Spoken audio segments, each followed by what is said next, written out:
আসসালামু আলাইকুম। চলে এসেছি বাবার বাড়ির ছাদে। আমার বড় বোনের চেষ্টা এবং তার কষ্টে অর্জিত দেখেন কত কত সবজি হয়েছে। আজকে সেগুলো আমরা পারবো। সে একটাও ছিঁড়ে নিয়ে আমাদের জন্য রেখে দিয়েছে। সি এই যে এখানে একটা বড় বেগুন হয়ে গেছে, এটাই করা যেত, দেখানো যাচ্ছে। এই যে বিশাল বড় বেগুন।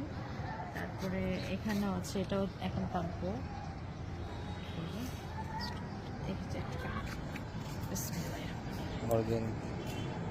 একদম ফ্রেশ অর্গানিক বেগুন, কোনো ধরনের কেমিক্যাল নাই।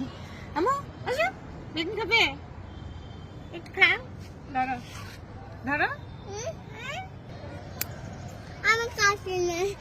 আসো আসো, এখানে কাটো, এটা কাটো না, আমি দিচ্ছি তো। জোরে জোরে জোরে জোরে, এই তো হয়ে গেছে, একটু একটু দাও, একটু